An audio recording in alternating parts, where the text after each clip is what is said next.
നമസ്കാരം. പ്രോഗ്രാമിലേക്ക് എല്ലാ പ്രേക്ഷകർക്കും സ്വാഗതം. ഹൃദയാരോഗ്യം നിലനിർത്താനും ഹൃദ്രോഗങ്ങളെ ചെറുക്കാനും ആരോഗ്യകരമായ ജീവിതശൈലി പിന്തുടരുക അത്യാവശ്യമാണ്. ഏറ്റവും പ്രധാനമാണ് വ്യായാമം.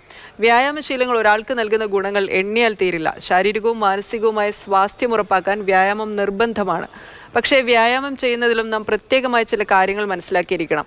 ശാസ്ത്രീയമല്ലാത്ത അമിതമായ വ്യായാമം ഗുണത്തേക്കാൾ ദോഷം ചെയ്തേക്കാം. ഇന്ന് ഹൃദ്രോഗങ്ങളെ ചെറുക്കാൻ വ്യായാമം എത്രത്തോളം പ്രധാനമാണ്, എന്തൊക്കെ നമ്മൾ അറിഞ്ഞിരിക്കണമെന്നാണ് സംസാരിക്കുന്നത്. 3 ഹൃദ്രോഗ വിദഗ്ധരാണ് നമുക്കൊപ്പം ചേരുന്നത്. കണ്ണൂർ BMHലെ senior consultant interventional cardiologist doctor Deepak Raju, Kochi Welcare ആശുപത്രിയിലെ senior consultant interventional cardiologist doctor Dileep Narayanan, Kochi റെനാം ഇൻസ്റ്റിറ്റ്യൂട്ടിലെ senior consultant interventional cardiologist doctor Shafeeq Rahman എന്നിവർ ചേരുന്നു. എല്ലാ ഡോക്ടർമാർക്കും പ്രോഗ്രാമിലേക്ക് സ്വാഗതം. ഡോക്ടർ ദീപക്, ഇപ്പോൾ സൂചിപ്പിച്ചതുപോലെ നമ്മുടെ ശരീരത്തിൻ്റെയും മനസ്സിൻ്റെയും സന്തുലിതമായ ആരോഗ്യത്തിന് എത്രത്തോളം പ്രധാനമാണ് വ്യായാമം എന്ന് പറഞ്ഞുകൊണ്ട് തുടങ്ങാം. ഹൃദയാരോഗ്യത്തിന് കായിക വ്യായാമം പരമപ്രധാനമാണ്. ഹൃദയാഘാതം വരാതെ, ഹൃദയത്തിന് അസുഖം വരാതെ നമ്മൾ സൂക്ഷിക്കാൻ നമ്മൾ ശ്രദ്ധിക്കേണ്ട പല കാര്യങ്ങളുണ്ട്. അതിൽ വളരെ പ്രധാനപ്പെട്ട ഒരു കാര്യമാണ് കായിക വ്യായാമം എന്നുള്ളത്. അതിനെപ്പറ്റിയാണ് നമ്മൾ ഇന്ന് കാര്യമായി ചർച്ച ചെയ്യുന്നത്. കായിക വ്യായാമത്തിൽ പറയുമ്പോൾ ഹൃദയാഘാതത്തിലേക്ക് നയിക്കുന്ന പ്രഷർ, പ്രമേഹം, കൊളസ്ട്രോൾ എന്നീ അസുഖങ്ങളെ നിയന്ത്രിക്കാനും കൃത്യമായ വ്യായാമം നമ്മളെ സഹായിക്കും. നിരവധി പഠനങ്ങൾ നടന്നിട്ടുണ്ട്. MRP ട്രയൽ പോലുള്ള ട്രയലുകൾ 10,000-കണക്കിന് ആൾക്കാരിൽ നിരവധി വർഷങ്ങളെടുത്ത പഠനങ്ങളിൽ തെളിയിച്ചിട്ടുള്ള ഒരു കാര്യമാണ് കൃത്യമായ വ്യായാമം ചെയ്യുന്ന ആൾക്കാരിൽ ഹൃദയാഘാതം വരാനുള്ള സാധ്യത 30% കുറവാണ് എന്നുള്ളത്. ഡോക്ടർ ദിലീപ്, നമുക്ക് വ്യായാമത്തെക്കുറിച്ച് പറയുമ്പോൾ നമ്മൾ ഓരോരുത്തരും വ്യായാമത്തെ ശാസ്ത്രീയമായി എങ്ങനെയാണ് മനസ്സിലാക്കേണ്ടത്? ഒരു ദിവസം എത്ര സമയമാണ് വ്യായാമത്തിന് വേണ്ടി മാറ്റിവെക്കേണ്ടത്? അത് രാവിലെയാണോ, വൈകിട്ടാണോ, അതോ ആഴ്ചയിൽ എത്ര മണിക്കൂറുകൾ വ്യായാമത്തിന് വേണ്ടി മാറ്റിവെക്കണം? വ്യായാമത്തിന്റെ പരിധി എന്താണ്? നമ്മുടെ ഇപ്പോഴത്തെ ഒരു കാലഘട്ടത്തിൽ ഈ ഫാസ്റ്റ് പേസ് ലൈഫ് എന്ന് പറയാണല്ലോ, ഏത് ജോലിയാണെങ്കിലും ആൾക്കാർക്ക് ഒന്നില്ലെങ്കിൽ വേറെ രീതിയിൽ എപ്പോഴും ഒരു തിരക്കാവും. ഈ തിരക്ക് എന്ന് പറയുന്നത് നമ്മുടെ ഒരു എക്സസൈസ് ചെയ്യാതിരിക്കാനുള്ള ഒരു എക്സ്ക്യൂസ് ആയി മാറരുത്. നമ്മൾ ശരിക്കും ഗൈഡ് ലൈൻ അനുസരിച്ചിട്ട് പറയുകയാണെങ്കിൽ, അമേരിക്കൻ ഹാർട്ട് അസോസിയേഷൻ പറയുകയാണെങ്കിൽ നമ്മൾ പറയുകയാണെങ്കിൽ ഒരു ആഴ്ചയിൽ അറ്റ്ലീസ്റ്റ് ഒരു 150 മിനിറ്റെങ്കിലും എറോബിക് എക്സസൈസസ് നമ്മൾ ചെയ്യണം എന്നാണ്.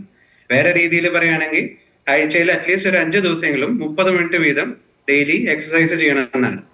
അപ്പൊ ഇതുപോലും നമുക്ക് ആൾക്കാർക്ക് സമയം ചെലവാക്കാൻ കിട്ടുന്നില്ല എന്നാണ് നമ്മളോട് സാധാരണ എല്ലാവരും പറയാറ്. അപ്പൊ ഞങ്ങൾ പറയാറ് എന്താ വെച്ചാൽ, സാധാരണ അറ്റ്ലീസ്റ്റ് നമുക്ക് വേണ്ടിയിട്ടായിട്ട് ഈ സമയം എന്ന് പറയുകയാണെങ്കിൽ നമ്മുടെ ഹെൽത്തിന് വേണ്ടിയിട്ടായിട്ട് നമ്മൾ ചെലവാക്കേണ്ട ഒരു സമയമാണ്.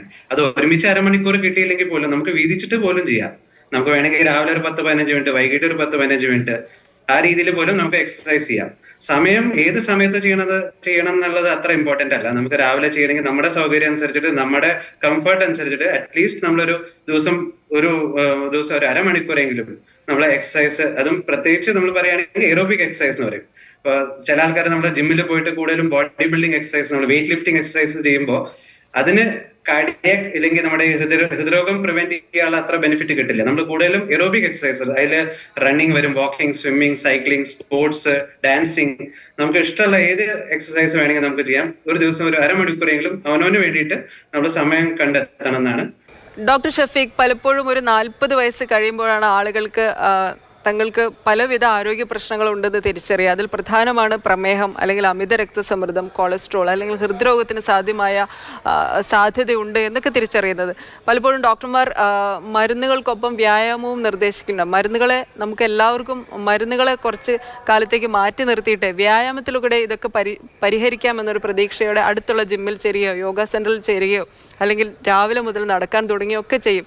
പക്ഷെ ഡോക്ടറെ, ഈ പറയുന്ന ഹെൽത്ത് ഫാക്ടേഴ്സ്, റിസ്കുകളൊക്കെയുള്ള ആളുകൾ കഠിനമായ ഒരു വ്യായാമത്തിലേക്ക് പുറപ്പെടുന്നതിന് മുമ്പ് ഒരു ഡോക്ടറുടെ ചെക്കപ്പ് എടുക്കുകയോ അല്ലെങ്കിൽ ഹൃദയം എത്രത്തോളം സേഫ് ആണ് എന്ന് ഉറപ്പുവരുത്തുകയോ ചെയ്യേണ്ടതല്ലേ?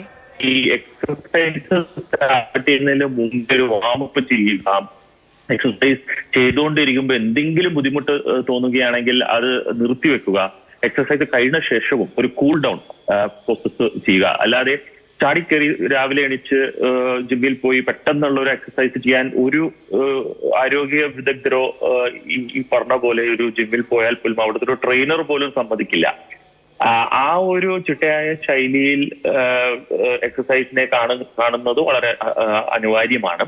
കൂടാതെ 40 വയസ്സ് എന്ന് പറയുന്നത് വളരെ കൃത്യമായിട്ട് ഒരു കണക്കാണ്. ആ 40 വയസ്സിലാണ് നമ്മൾ യൂഷ്വലി ഹൃദയ സംബന്ധമായിട്ടുള്ള എന്തെങ്കിലും സംശയങ്ങൾ നമുക്ക് തന്നെ തോന്നാൻ തുടങ്ങാറുള്ളത്. പാരമ്പര്യമായിട്ട് എന്തെങ്കിലും ഹൃദയ സംബന്ധമായിട്ടുള്ള ആളാണ് എന്തെങ്കിലും വേറെ അസുഖങ്ങൾ, പ്രമേഹം പോലുള്ള അസുഖം, ബ്ലഡ് പ്രഷറുള്ള അസുഖക്കാരാണ്, അല്ലെങ്കിൽ സിഗരറ്റ് വലിക്കുന്ന ആളാണ് എങ്കിൽ ഒരു എക്സസൈസ് റെജിമെന്റ് സ്റ്റാർട്ട് ചെയ്യുന്നതിന് മുമ്പേ ഒരു ഡോക്ടറെ സമീപിച്ച് കൃത്യമായിട്ടുള്ള ആരോഗ്യം തിട്ടപ്പെടുത്തിയ ശേഷമേ ഏതൊരു എക്സസൈസിനും പോകാവൂ. ചെറുപ്പത്തിൽ തന്നെ, കുട്ടികളിൽ തന്നെ 6 വയസ്സ് 7 വയസ്സിൽ തൊട്ടേ എക്സസൈസ് സ്റ്റാർട്ട് ചെയ്ത് കഴിഞ്ഞാൽ ഭാവിയിൽ ഈ 40 വയസ്സ് കഴിഞ്ഞാലുള്ള ആരോഗ്യത്തിനുള്ള ഒരു പൊലിമ അത് നമ്മൾ നിലനിർത്താൻ നമുക്ക് സാധിക്കുന്നതുമാണ്. അപ്പൊ കുട്ടികളിൽ തൊട്ടേ എക്സസൈസ് ചെയ്യണം, അല്ലാതെ 40 വയസ്സ് കഴിഞ്ഞ ശേഷമല്ല. അതും ഞാൻ കൂട്ടിച്ചേർക്കാൻ ആഗ്രഹിക്കും. ഡോക്ടർ ദീപക്, ഇപ്പോൾ വ്യായാമത്തെ കുറിച്ച് പറയുമ്പോൾ വ്യായാമം ഇത്രത്തോളം ഹെൽപ്ഫുൾ ആവുന്ന ഒരു കാര്യമാണ്. അതേപോലെ തന്നെ അമിതമായി കഴിഞ്ഞാൽ വലിയ ദോഷങ്ങളിലേക്ക് പോകുക. അമിതമായ കായികാധ്വാനം അല്ലെങ്കിൽ അമിതമായ ഭാരം ഉയർത്തുകയൊക്കെ ചിലപ്പോൾ ഹൃദയത്തിനും ദോഷം ചെയ്തേക്കാം. അത് ആ ഒരു റിസ്ക് കൂടി ഒന്ന് വിശദമാക്കാമോ? ഒരു എക്സസൈസ് പ്രോഗ്രാം സ്റ്റാർട്ട് ചെയ്യുമ്പോൾ ഇതുവരെ എക്സസൈസ് ചെയ്യാത്ത ആൾക്കാർ ഒരു ഡോക്ടറുടെ സഹായം തേടുന്നത്, ഹാർട്ടിന്റെ ചെക്കപ്പ് നടത്തുന്നത് നല്ലതാണ്. ആദ്യം ചെറിയ തോതിൽ സ്റ്റാർട്ട് ചെയ്യുക. ആദ്യം ഒരു 10 മിനിറ്റ് എക്സസൈസിൽ സ്റ്റാർട്ട് ചെയ്യുക. എന്നിട്ട് മെല്ലെ മെല്ലെ ആ എക്സസൈസിന്റെ ഡ്യൂറേഷൻ മെല്ലെ മെല്ലെ കൂട്ടി വരിക. 5 മിനിറ്റ് ഇൻക്രിമെന്റ്സിൽ കൂട്ടിയാൽ മതി. ഈ 10 മിനിറ്റ് നമ്മൾ സ്റ്റാൻഡേർഡ് ആയിട്ടുള്ള ഈ അരമണിക്കൂറിലേക്ക് എത്തുന്നതിന് 4 ആഴ്ച മുതൽ 6 ആഴ്ച വരെ എടുക്കാം. അങ്ങനെ ശ്രദ്ധിക്കുകയാണെങ്കിൽ, വേണ്ടത്ര ചെക്കപ്പുകൾ എടുത്ത് ഡോക്ടറുടെ സഹായം തേടി സ്റ്റാർട്ട് ചെയ്യുകയാണെങ്കിൽ സാധാരണഗതിയിൽ ബുദ്ധിമുട്ടുകളൊന്നും ഇല്ലാതെ ഒരു എക്സസൈസ് പ്രോഗ്രാം സ്റ്റാർട്ട് ചെയ്യാൻ നമുക്ക് സാധിക്കും. ഡോക്ടർ ദിലീപ്, ഇപ്പോൾ ഡോക്ടർ ദീപക് സർ സൂചിപ്പിച്ചതുപോലെ തന്നെ ഒരു കൃത്യമായ ഒരു ഡോക്ടറുടെ ഒരു കൺസൾട്ടേഷൻ എടുത്തിട്ട് എക്സസൈസ് തുടങ്ങുന്നതായിരിക്കാം ഏറ്റവും സേഫ് ആയിരിക്കാം. അപ്പോൾ ഡോക്ടർ, അങ്ങനെയാണെങ്കിൽ ഇപ്പോൾ നമ്മുടെ ഹൃദയത്തിന് എന്തെങ്കിലും റിസ്ക് ഉണ്ടോ എന്നറിയാൻ നമ്മൾ നടത്തേണ്ട ചെക്കപ്പുകൾ എന്തൊക്കെയാണ്? അപ്പൊ നമ്മൾ സാധാരണ നമ്മൾ പറയാറ് എന്താ വെച്ചാൽ, പേഷ്യൻസ് വന്നു കഴിഞ്ഞാൽ നമ്മൾ ഈ റിസ്ക് സ്ക്രീനിങ് ആണ് നമ്മൾ സ്വതവേ ചെയ്യാറ്. ഈ റിസ്ക് സ്ക്രീനിങ് എന്ന് പറഞ്ഞു കഴിഞ്ഞാൽ നമ്മൾ ഹൃദ്രോഗം വരാനുള്ള സാധ്യത എത്രത്തോളം ഉണ്ട്, അതാണ് നമ്മൾ ഒരു ഹോസ്പിറ്റലിൽ നമ്മുടെ പേഷ്യന്റ് നമ്മുടെ അടുത്ത് OP-യിൽ വരുമ്പോൾ നമ്മൾ അത് ചെയ്യാറ്. 2 രീതിയിലത്തെ ടെസ്റ്റുകൾ ഉണ്ട്. ഒന്ന്, നമ്മൾ ബ്ലഡ് ടെസ്റ്റുകൾ ചെയ്യും. ബ്ലഡ് ടെസ്റ്റുകൾ മെയിൻലി നമ്മൾ നോക്കണം എന്താ വെച്ചാൽ, വന്ന പേഷ്യന്റിന് വേറെ എന്തെങ്കിലും അസുഖങ്ങൾ അതിന്റെ ഒപ്പം തന്നെ ഉണ്ടോ, ഇതുവരെ കണ്ടുപിടിക്കാത്ത സൈലന്റ് ആയിട്ട് നിൽക്കണ വല്ല അസുഖങ്ങളുണ്ടോ. രണ്ടാമത്തെ, നമ്മൾ പേഷ്യന്റിന്റെ ഹൃദ്രോഗം വല്ലതും ഉണ്ടോ, അല്ലെങ്കിൽ ഹാർട്ടിന്റെ വല്ല അസുഖം പ്രീ എക്സിസ്റ്റിംഗ് ആയിട്ട് നമുക്ക് ഉണ്ടോ നമുക്ക് ടെസ്റ്റുകൾ ചെയ്യും. അതിൽ നമ്മൾ മെയിൻലി ചെയ്യാറുള്ളത് ഒരു ECG എന്ന് പറയുന്ന ടെസ്റ്റും, പിന്നെ അതിന്റെ ഒപ്പം തന്നെ ഇക്കോ എന്ന് പറഞ്ഞ ടെസ്റ്റും ആണ് ആദ്യം ചെയ്യാറ്. ഇത് രണ്ടും നോർമൽ ആണെങ്കിൽ നമ്മൾ സ്ട്രെസ് ടെസ്റ്റിംഗ് ചെയ്യും. സ്ട്രെസ് ടെസ്റ്റ് എന്ന് പറഞ്ഞാൽ നമ്മൾ ഹാർട്ടിനെ കൺട്രോൾഡ് എൻവയറമെന്റിൽ നമ്മൾ സ്ട്രെസ് കൊടുക്കും. അതാണ് ട്രെഡ്മിൽ ടെസ്റ്റ് എന്ന് പറയാം. നമ്മൾ ഈ ട്രെഡ്മിലിന്റെ മുകളിൽ നടത്തിക്കൊണ്ട് നമ്മൾ പേഷ്യന്റിന്റെ ECG എടുപ്പിക്കും. നമുക്ക് ECGയിൽ കുറെ വേരിയേഷൻസ് നമുക്ക് കാണാൻ പറ്റും. അത് വെച്ചിട്ട് നമുക്ക് ഹൃദ്രോഗം നമ്മൾ ഈ ആദ്യം തന്നെ സൈലന്റ് ആയിട്ട് വല്ലതും ഉണ്ടോ എന്ന് നമുക്ക് കണ്ടുപിടിക്കാൻ പറ്റും. അപ്പൊ ഇങ്ങനത്തെ ഈ ബേസിക് ടെസ്റ്റുകൾ എല്ലാം ചെയ്തിട്ടാണ് നമ്മൾ പേഷ്യന്റിന്, അല്ലെങ്കിൽ നമ്മുടെ അടുത്ത് വന്ന രോഗിക്ക് നമ്മൾ ഒരു ക്ലിയറൻസ് തരിക. നമുക്ക് എക്സസൈസ് ചെയ്യണതിന് ബുദ്ധിമുട്ടില്ല. ഡോക്ടർ ഷഫീഖ്, അദ്ദേഹം സൂചിപ്പിച്ചതുപോലെ തന്നെ ഇപ്പോൾ low risk, intermediate risk, high risk, ഇങ്ങനെയുള്ള 3 കാറ്റഗറിയിൽ പെടുന്നവരാണ് നമ്മൾ ഓരോ മനുഷ്യരും. ഇപ്പോൾ ഡോക്ടറെ, ഇപ്പോൾ ഇത്തരത്തിൽ ഹൈ റിസ്ക് ആണ് എന്ന് കണ്ടെത്തിയ ഒരു വ്യക്തിയെ സംബന്ധിച്ചിടത്തോളം അവർക്ക് നിർദ്ദേശിക്കുന്ന എക്സസൈസുകൾ എന്തെല്ലാമാണ്? അസുഖത്തിന്റെ തീവ്രത അനുസരിച്ച്, അതായത് low risk, intermediate risk, high risk എന്നുള്ള ഒരു കാറ്റഗറൈസേഷൻ ചെയ്താൽ പോലും അതിൽ ഹൈ റിസ്ക് കൂട്ടർക്ക് പോലും എക്സസൈസ് ആവശ്യം തന്നെയാണ്. അതിന്റെ അളവിൽ ചെറിയ വ്യത്യാസം നൽകാനേ സാധിക്കുകയുള്ളൂ. ആ സ്ട്രെയിറ്റ് റോഡില് നോർമൽ സ്പീഡിൽ നടന്ന് ഒരു 15 മിനിറ്റ് എങ്കിലും നടക്കാൻ കഴിയുകയാണെങ്കിൽ എക്സസൈസിന്റെ ഗുണങ്ങൾ ആ പേഷ്യന്റ് പിന്നെ വന്നു തുടങ്ങുകയാണ്. അതിന് പോലും ബുദ്ധിമുട്ടുള്ളവരിൽ നമ്മൾ കസ്റ്റമൈസ്ഡ് ആയി ചില എക്സസൈസുകൾ പറഞ്ഞു കൊടുക്കേണ്ടി വരും. അതിനൊരു കാർഡിയാക് റീഹാബിലിറ്റേഷൻ പ്രോഗ്രാം എന്ന് പറഞ്ഞിട്ടുള്ള അതിന് വൈദഗ്ധ്യമുള്ള ആൾക്കാരുണ്ട്. അത് ആശുപത്രിയിലെ ആളാണ് നമ്മൾ ചെയ്യുന്നത്. അതിൽ ഈ പറഞ്ഞ പോലെ ചിലപ്പോൾ ഹൃദയ സംബന്ധമായിട്ടുള്ള വിഷയം കൊണ്ടായിരിക്കില്ല ചിലപ്പോൾ ഈ നടക്കാൻ സാധിക്കാത്തത്, ശ്വാസകോശ സംബന്ധമായിട്ടുള്ള വിഷയമോ വേറെ ബോൺ റിലേറ്റഡ് ആർത്രൈറ്റിസ് അങ്ങനെയുള്ള വിഷയങ്ങളൊക്കെ ആകാം. അതെല്ലാം വേർതിരിച്ച് മനസ്സിലാക്കി ഒരു പേഷ്യന്റ് അവർക്ക് കൃത്യമായിട്ടുള്ള രീതിയിലുള്ള എക്സസൈസ് നമുക്ക് ചെയ്യാവുന്നതാണ്. അത് കസ്റ്റമൈസ്ഡ് അപ്രോച്ച് ആണ്. നമ്മൾ നേരത്തെ സൂചിപ്പിച്ച റിസ്ക് ഫാക്ടേഴ്സ് എല്ലാം ഉള്ള പ്രമേഹവും, അമിത രക്തസമ്മർദ്ദവും, കൊളസ്ട്രോളും, അല്ലെങ്കിൽ വാർദ്ധക്യ സഹജമായ മറ്റ് അസുഖങ്ങളും ഒക്കെയുള്ള ഒരു 60 വയസ്സ് കഴിഞ്ഞ ആളുകളെ സംബന്ധിച്ചിടത്തോളം അവർക്കും ഈ വ്യായാമം ആവശ്യമാണല്ലോ. ഇത്തരക്കാർക്ക്, ഈ പ്രായമായ ആളുകൾക്ക് വ്യായാമം എങ്ങനെയാണ് നിർദ്ദേശിക്കുന്നത്? മുതിർന്നവര് ഒരു എക്സസൈസ് പ്രോഗ്രാം സ്റ്റാർട്ട് ചെയ്യുമ്പോൾ എന്തായാലും ഡോക്ടറെ സമീപിച്ച് അവരുടെ ഹൃദയാരോഗ്യം എങ്ങനെയുണ്ട് എന്ന് നോക്കുന്നത് വളരെ നല്ലതാണ്. ഒരു ബേസിക് കാർഡിയോവാസ്കുലർ ടെസ്റ്റുകൾ ചെയ്ത് കഴിഞ്ഞാൽ നമ്മുടെ അവരുടെ ഫങ്ഷണൽ കപ്പാസിറ്റി നമുക്ക് മനസ്സിലാക്കാൻ പറ്റും. അപ്പോൾ അതിനനുസരിച്ചുള്ള ഒരു സ്ട്രക്ചേർഡ് എക്സസൈസ് പ്രോഗ്രാമാണ് സ്റ്റാർട്ട് ചെയ്യേണ്ടത്. നമ്മൾ നേരത്തെ സൂചിപ്പിച്ചതുപോലെ തന്നെ സ്ലോ ആയിട്ട് കുറഞ്ഞ ഡ്യൂറേഷനിൽ സ്റ്റാർട്ട് ചെയ്യുക. പിന്നെ പ്രായമുള്ളവരിലൊക്കെ നോക്കുമ്പോൾ ജോയിന്റിന്റെ ഒക്കെ മൂവ്മെന്റ് ലിമിറ്റേഷൻ ഉണ്ടെങ്കിൽ അതിനനുസരിച്ച് നടത്താൻ പലപ്പോഴും പറ്റാത്ത ആൾക്കാർക്ക് മറ്റ് എക്സസൈസുകൾ, അതുപോലെ ചെയർ എക്സസൈസുകൾ, യോഗ അങ്ങനെയുള്ള എക്സസൈസുകൾ, അങ്ങനെയുള്ള എക്സസൈസുകൾ നിർദ്ദേശിക്കാൻ പറ്റും. നമ്മൾ ഐസോട്ടോണിക് എക്സസൈസ് അല്ലെങ്കിൽ എയറോബിക് എക്സസൈസ് ആണ് ഹൃദയാരോഗ്യം സംരക്ഷിക്കുന്നതിന് നമ്മൾ കൂടുതൽ ഫലപ്രദമായിട്ട് നമ്മൾ കണ്ടിട്ടുള്ളത്. നടത്തം, സ്വിമ്മിങ്, സൈക്ലിങ് അങ്ങനെയുള്ള എക്സസൈസുകളാണ് ഹൃദയാരോഗ്യം സംരക്ഷിക്കുന്നതിന് ഏറ്റവും ഉത്തമം. അതിൽ തന്നെ ബ്രിസ്ക് വാക്കിംഗ് ആണ് ഏറ്റവും ഉത്തമമായിട്ട് ഉള്ളത്. എക്സസൈസ് തുടങ്ങുന്ന സമയത്ത് അല്ലെങ്കിൽ അതിന്റെ ഡ്യൂറേഷൻ കൂട്ടുന്ന സമയത്ത് എന്തെങ്കിലും ബുദ്ധിമുട്ടുകൾ അനുഭവപ്പെടുന്നുണ്ടെങ്കിൽ വളരെ പ്രത്യേകം അത് ശ്രദ്ധിക്കാനും ഒരു ഡോക്ടറുടെ സഹായം തേടാനും. എന്തുകൊണ്ടാണെങ്കിലും ബുദ്ധിമുട്ടുകൾ, ചിലപ്പോൾ ഹൃദയം ഇതായി കൂടുന്നവർ തോന്നാം, കിതപ്പ് വരുന്നവർ തോന്നാം, തലകറക്കം, ക്ഷീണം മുതലായവ വരാം. അപ്പോൾ എന്തെങ്കിലും ബുദ്ധിമുട്ടുകൾ ഉണ്ടെങ്കിൽ അതനുസരിച്ച് ഡോക്ടറെ ശ്രദ്ധയിൽപ്പെടുത്തി ഇനി എക്സസൈസ് എത്ര തുടങ്ങാം, എങ്ങനെ മുന്നോട്ട് പോകാം എന്നുള്ള കാര്യങ്ങൾ വേണ്ട നിർദ്ദേശം സ്വീകരിച്ച് അവർക്കും പ്രായമുള്ളവർക്കും ഒരു സ്ട്രക്ചേർഡ് എക്സസൈസ് പ്രോഗ്രാമിലൂടെ അവർക്കും വേണ്ട വ്യായാമത്തിൽ ഏർപ്പെടാൻ പറ്റുന്നതാണ്. ഡോക്ടർ ദിലീപ്, നമുക്കറിയാം, നമ്മൾ ഒരുപാട് വാർത്തകളിൽ കാണുന്നതാണ് ജിമ്മിൽ വർക്കൗട്ട് ചെയ്യുന്നതിനിടെ ആളുകൾ വളരെ ശാരീരികമായി ഫിറ്റ് ആണ് എന്ന് നമ്മൾ വിശ്വസിക്കുന്ന ആളുകൾ കുഴഞ്ഞു വീഴുന്നു, മരിക്കുന്നു. അപ്പോൾ അത്തരത്തിൽ ജിമ്മിലൊക്കെ വെച്ച് വർക്കൗട്ടിനിടെ ഉണ്ടാകുന്ന ഹാർട്ട് അറ്റാക്കിൻ്റെ കാരണം എന്തുകൊണ്ടാണ് ഡോക്ടർ? ഇപ്പോൾ അവർക്ക് ജനിതകമായ ഹൃദ്രോഗങ്ങൾ ഇല്ലാത്തവരാണ് എങ്കിൽ എന്തെങ്കിലും വ്യായാമത്തിൻ്റെ കാഠിന്യം കൂടുന്നതോ അത്തരത്തിൽ എന്തെങ്കിലും ഹാർട്ടിന് റിസ്ക്കായി സംഭവിക്കുന്നതായിരിക്കുമോ? വാർത്തകളിലൊക്കെ നമ്മൾ കാണാറുണ്ട്, ചെറിയ വയസ്സുള്ള 20 വയസ്സ് അല്ലെങ്കിൽ 30 വയസ്സുള്ള ഒരാള് ജിമ്മിൽ വെയിറ്റ് പൊക്കണതിന്റെ ഇടയിൽ പെട്ടെന്ന് കുഴഞ്ഞു വീണു. അപ്പൊ ഇതൊക്കെ 2-3 കാരണങ്ങൾ ഇതിലുണ്ടാവാം. ഒന്ന്, ഹൃദ്രോഗം, ഈ ഹാർട്ട് അറ്റാക്ക് എന്ന് പറയുന്നത് ഇതിന്റെ തന്നെ കുറെ മെക്കാനിസംസ് ഉണ്ട്. അത് വരുന്നതിന്റെ രീതികൾ കുറെ ഉണ്ട്. നമുക്ക് അറിയണത്, ഏറ്റവും കൺവെൻഷനൽ ആയിട്ട് അറിയണത് എന്താ വെച്ചാൽ, നമ്മൾ ഈ കൊളസ്ട്രോൾ പതുക്കെ നമ്മുടെ രക്തക്കൊഴലുകളിലൊക്കെ കെട്ടിയിട്ട് ബ്ലോക്ക് വരുത്തിയിട്ട് അത് രക്തോട്ട തടസ്സം വന്നിട്ട് അത് പെട്ടെന്ന് ഒരു അറ്റാക്ക് ആയിട്ട് മാറാം. അതിലൊരു ബ്ലഡ് ക്ലോട്ട് ആയിട്ട് പെട്ടെന്ന് അറ്റാക്ക് ആയിട്ട് മാറാം. അതല്ലാതെയും വേറെ മെക്കാനിസംസ് നമ്മുടെ ഈ ഹൃദയ ഹാർട്ട് അറ്റാക്ക് പറഞ്ഞതിനുണ്ട്. അതിൽ ചിലത് പറയും, നമ്മൾ ഞങ്ങളുടെ മെഡിക്കൽ ടെർമിനോളജിയിൽ പറയുമ്പോൾ പെട്ടെന്ന് കൊറോണറി ഡൈസെക്ഷൻ എന്ന് പറയാം. അതിൽ ഹാർട്ടിന്റെ രക്തക്കൊഴലിൽ പെട്ടെന്ന് ഒരു വിള്ളല് പോലെ അല്ലെങ്കിൽ ഒരു മുറിവ് പോലെ വന്നിട്ട് പെട്ടെന്ന് അത് അടഞ്ഞു പോവല്. അപ്പൊ അത് ഈവൻ ഹാർട്ടിന്റെ രക്തക്കൊഴൽ ബ്ലോക്ക് ഇല്ലാത്ത ആൾക്കാർക്ക് പോലും പെട്ടെന്നൊരു ഹെവി എക്സസൈസ് അല്ലെങ്കിൽ നമുക്ക് പറ്റാത്ത ഒരു ലോഡ് നമ്മൾ പെട്ടെന്ന് എടുക്കുമ്പോൾ ഒരു സംഭവിക്കുന്ന ഒരു ഈവന്റ് ആണ്. അതുപോലെ തന്നെ നമ്മൾ പറയുമ്പോൾ ബ്ലാക്ക് ഇറോഷൻ എന്ന് പറയും. നമ്മൾ ഹാർട്ടിന്റെ അകത്ത് ചെറിയ കൊളസ്ട്രോൾ ഡെപ്പോസിഷൻ ഉണ്ടെങ്കിലും അതൊരു 10% ആണെങ്കിലും അതിന്റെ മുകളിലുള്ള ലെയർ നമ്മുടെ ഇറോഡ് ആയിട്ട് അതിന്റെ മുകളിൽ ബ്ലഡ് ക്ലോട്ട് ചെയ്യാം. അപ്പൊ ഇതും ചെറുപ്പക്കാരിൽ വരുന്ന ഒരു ടൈപ്പ് ഓഫ് ഹാർട്ട് അറ്റാക്ക് ആണ്. അതും പെട്ടെന്ന് ഒരു ഷിയർ സ്ട്രെസ്. ഈ ഷിയർ സ്ട്രെസ് എന്ന് പറയുന്നത് നമ്മൾ എക്സസൈസ് മാത്രമല്ല, ജീവിതത്തിൽ സ്ട്രെസ് കാരണം വരാം. പെട്ടെന്ന് നമ്മൾ കേൾക്കാറുണ്ടാവും, ഒരു വീട്ടിൽ ഒരു മരണം ഉണ്ടാവുമ്പോൾ പെട്ടെന്ന് വേറൊരു ക്ലോസ് റിലേറ്റീവിന് പെട്ടെന്നൊരു ഹൃദ്രോഗം അല്ലെങ്കിൽ ഹാർട്ട് അറ്റാക്ക് പോലെ വരുന്നു. അപ്പൊ ഇതൊക്കെ വേറെ മെക്കാനിസംസ് ഉണ്ട്.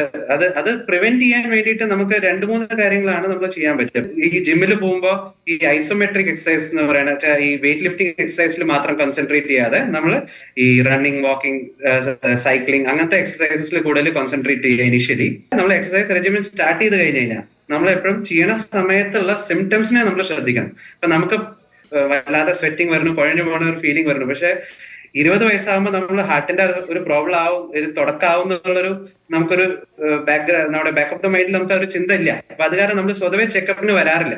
പക്ഷെ ഈവൻ നമുക്കൊരു സ്ലൈറ്റസ്റ്റ് ഓഫ് ദ സിംറ്റംസ്, നമുക്ക് ബുദ്ധിമുട്ട് വല്ലതും ഉണ്ടെങ്കിലും എത്രയും നേരത്തെ തന്നെ നമ്മൾ ഒരു ചെക്കപ്പ് ചെയ്യുക. ഫർദർ നമ്മൾ എക്സസൈസ് ചെയ്യുന്നതിന് വല്ല റിസ്ക് ഉണ്ടോ, നമ്മൾ വേറെ എന്തെങ്കിലും അങ്ങനത്തെ ഇഷ്യൂസ് വരാനുള്ള സാധ്യത ഉണ്ടോ എന്ന് നമുക്ക് ചെക്കപ്പ് ചെയ്തിട്ട് നമുക്ക് കുറെ ഒക്കെ അറിയാൻ പറ്റും. നമ്മൾ എക്സസൈസ് തുടങ്ങിയിട്ട് ഇനിഷ്യൽ ഫേസസിൽ നമ്മൾ കുറച്ച് ശ്രദ്ധ കൂടുതൽ എടുത്തു കഴിഞ്ഞാൽ നമുക്ക് ഇങ്ങനത്തെ ഇവന്റ്സ് പ്രിവെന്റ് ചെയ്യാൻ പറ്റും. തുടരുന്നു. ഹൃദയാരോഗ്യത്തിന് വ്യായാമം എത്രത്തോളം സുപ്രധാനമാണ് എന്നാണ് ഇന്ന് സംസാരിക്കുന്നത്. നമുക്കൊപ്പം 3 ഹൃദ്രോഗ വിദഗ്ധരാണ് നമുക്കൊപ്പം ചേരുന്നത്. കൊച്ചി വെൽകെയർ ഹോസ്പിറ്റലിലെ consultant interventional cardiologist doctor Dileep Narayanan, Kochi Renai മെഡിസിറ്റിയിലെ consultant interventional cardiologist doctor Shafeeq Rahman, Kannur BMHൽ നിന്നും consultant interventional cardiologist doctor Deepak Raju എന്നിവരാണ്. നമുക്കറിയാം, ഇപ്പോൾ നമ്മുടെ മുന്നിൽ ഇപ്പോൾ ബസ് സ്റ്റാൻഡിലോ വഴിയരികിലോ ജിമ്മിലോ അല്ലെങ്കിൽ ആശുപത്രിയിലോ ഓഫീസുകളിലോ എവിടെയെങ്കിലും വെച്ച് ഏതെങ്കിലും ഒരു വ്യക്തി പെട്ടെന്ന് ഇങ്ങനെ കുഴഞ്ഞു വീഴുകയാണെങ്കിൽ അദ്ദേഹത്തിന് സംഭവിക്കുന്നത് ഹൃദയാഘാതമാണ് എന്ന് നമ്മൾ എങ്ങനെയാണ് തിരിച്ചറിയേണ്ടത്? അത് ഹൃദയാഘാതമാണെങ്കിൽ ഏറ്റവും അടിയന്തരമായി നൽകേണ്ട പ്രാഥമിക ശുശ്രൂഷയായ CPR നമ്മൾ പൊതുജനങ്ങൾ എന്ന നിലയിൽ അത് എങ്ങനെയാണ് നൽകേണ്ടതിനെ കുറിച്ച് നമുക്ക് എങ്ങനെയാണെന്ന് വിശദീകരിക്കുക? എത്രത്തോളം നമ്മൾ അവെയർ ആയിരിക്കണം? പെട്ടെന്ന് ഒരാൾ കുഴഞ്ഞു വീണ് കഴിഞ്ഞാൽ അത് എല്ലായ്പ്പോഴും ഹൃദയ സംബന്ധമായിട്ട് കാരണങ്ങളൊന്നും ആവണമെന്നില്ല. നമ്മൾ സാധാരണ കാരണമുള്ളത് ഷുഗർ താന്നുപോയി, അല്ലെങ്കിൽ ചെറിയ രീതിയിൽ പ്രഷർ താന്നുപോയി, അങ്ങനെയുള്ള കാര്യങ്ങൾ ഉണ്ടാവാം. ആദ്യം നമ്മൾ മനസ്സിലാക്കേണ്ടത് ആളെ ഒച്ചത്തിൽ വിളിച്ച് സംസാരിക്കുക. ആൾ എന്തെങ്കിലും അനക്കം ഉണ്ടെങ്കിൽ നമ്മൾ ഈ CPR കടക്കേണ്ട ആവശ്യമില്ല. ഈ എന്തെങ്കിലും ആൾക്കൊരു അനക്കമുണ്ട്, പൾസ് കിട്ടുന്നുണ്ടെങ്കിൽ ഏറ്റവും ഉപകാരം ഒരു അടുത്തുള്ള ആശുപത്രിയെ പുള്ളിയെ എത്തിക്കുക എന്നുള്ളതാണ്. CPR തുടങ്ങലൊന്നുമല്ല. അതിന് ഏറ്റവും പെട്ടെന്ന് ഒരു ആംബുലൻസിനെ അറിയിക്കുക തന്നെ വേണം. ഈ പറഞ്ഞതുപോലെ ആള് വിളിച്ചിട്ട് അനക്കമില്ല, പൾസ് നോക്കിയിട്ടും കാര്യങ്ങളില്ല എങ്കിൽ ഉടനെ CPR തുടങ്ങിയില്ലെങ്കിൽ ആ രോഗിക്ക് ഫ്യൂച്ചർ വളരെ ബുദ്ധിമുട്ടിലേക്ക് ആകും. ഈ പറയുന്ന കുഴഞ്ഞു വീണ ആൾ സംസാരിക്കുന്നില്ല, പൾസ് കിട്ടുന്നില്ല എങ്കിൽ ഉടനടി CPR തുടങ്ങുക. തൊട്ടടുത്തുള്ള ആളുടെ അടുത്ത് വൈദ്യ സഹായത്തിന് വേണ്ടിയുള്ള അഭ്യർത്ഥന അടുത്ത് നിന്ന് തന്നെ ചെയ്യുക. മൂന്നാമത്തെ പ്രധാനമായിട്ടും AED, ഓട്ടോമാറ്റിക് ഇലക്ട്രിക്കൽ ഡീഫിബ്രിലേറ്റർ എന്ന് പറഞ്ഞ ഡിവൈസ് ആ പ്രദേശത്ത് അവൈലബിൾ ആണെങ്കിൽ അത് ഉടനടി അവിടെ എത്തിക്കുക എന്നുള്ള 3 കാര്യങ്ങൾ ചെയ്താൽ ഒട്ടുമിക്ക പ്രശ്നം നമുക്ക് സോൾവ് ചെയ്യാൻ സാധിച്ചേക്കാം. വ്യക്തമാണ്.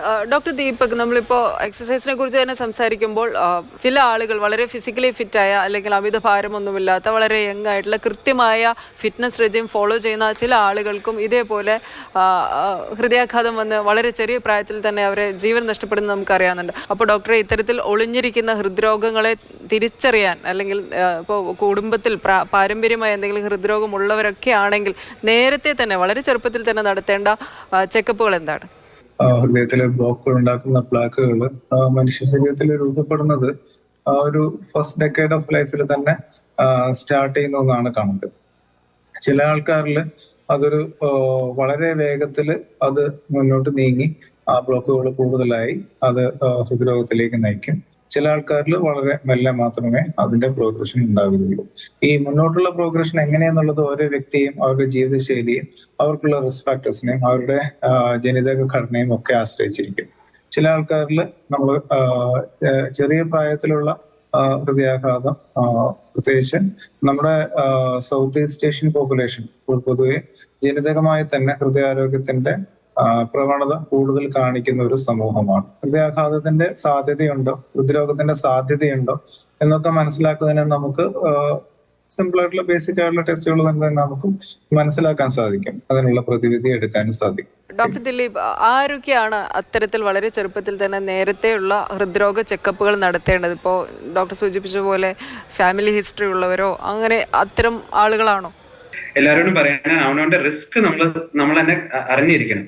ഇപ്പൊ നമ്മൾ റിസ്ക് ഫാക്ടേഴ്സ് എന്ന് പറയും. ഹൃദ്രോഗം വരാനുള്ള സാധ്യത ആർക്കൊക്കെയാ ഉള്ളത്. അപ്പൊ നമ്മൾ റിസ്ക് ഫാക്ടേഴ്സിനെ 2 ഭാഗമായിട്ട് ഡിവൈഡ് ചെയ്യും. ഒന്ന് നമ്മൾ പറയുന്നത് നോൺ മോഡിഫയബിൾ, നമുക്കത് മാറ്റിയെടുക്കാൻ പറ്റാത്ത റിസ്ക് ഫാക്ടേഴ്സ് ഉണ്ട്.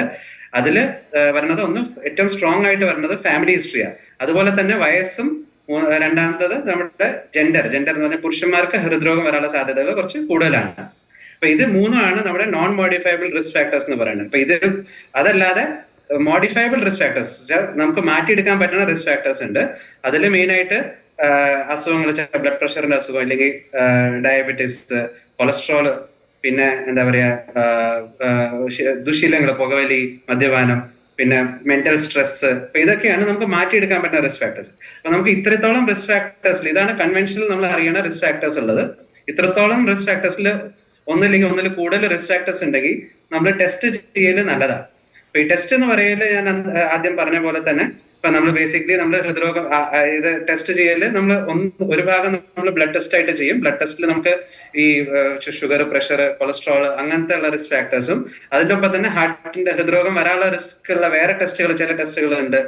ബോഡിയിലുള്ള ഇൻഫ്ലമേഷൻ അറിയാനുള്ള ടെസ്റ്റുകൾ ഉണ്ട്. അപ്പൊ അങ്ങനത്തെ ടെസ്റ്റുകൾ നമുക്ക് ചെയ്തിട്ട് ഹൃദ്രോഗം വരാനുള്ള സാധ്യത ഉണ്ടോ എന്ന് കണ്ടുപിടിക്കാൻ പറ്റും. യങ് ഒരു വയസ്സിൽ, ഒരു 30 വയസ്സിൽ, 40 വയസ്സിൽ തന്നെ ഹൃദ്രോഗം വന്നു കഴിഞ്ഞാൽ അത് നമ്മുടെ പ്രൊഡക്റ്റീവ് ലൈഫിനെയാണ് ബാധിക്കുന്നത്. നമ്മുടെ പറയുകയാണെങ്കിൽ 30 വയസ്സ് ടു 60 വയസ്സാണ് നമ്മുടെ പ്രൊഡക്റ്റീവ് ലൈഫ് എന്ന് പറയുന്നത്. അപ്പൊ ആ ഏജ് ഗ്രൂപ്പിൽ നമുക്ക് ഒരു ഹൃദ്രോഗി ആവാതിരിക്കുകയാണെങ്കിൽ നമുക്ക് നേരത്തെ തന്നെ ഒരു 10-12 വയസ്സിൽ തന്നെ നമ്മൾ എക്സസൈസ്, ഡോക്ടർ ഷഫീഖ് പറഞ്ഞ പോലെ തന്നെ നേരത്തെ തന്നെ നമ്മൾ എക്സസൈസ് തുടങ്ങിയിട്ട് നമ്മൾ എത്രയും ഫിറ്റ് ആയി ഇരിക്കാൻ നോക്കുകയാണ് വേണ്ടത്.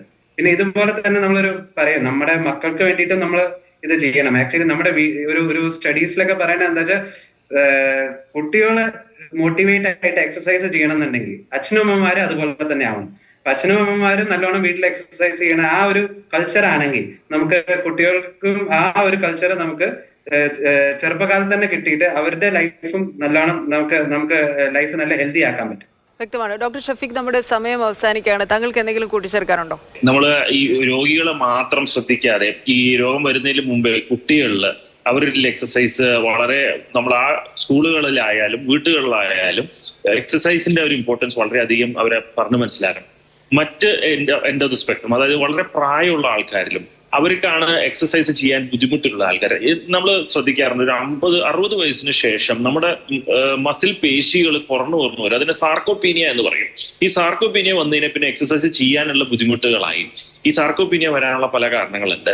അതിൽ ഒന്ന്, നടത്തം മാത്രം പോരാ, ചെറിയ രീതിയിലുള്ള വെയിറ്റ് ട്രെയിനിങ്ങും കൂടി അവർ ചെയ്യണം. ചെറിയ ഡംബല്ലോ അങ്ങനെ ഉപയോഗിച്ചാലേ ആ മസിൽ ലോസ് നമുക്ക് ഒഴിവാക്കാൻ പറ്റുള്ളൂ.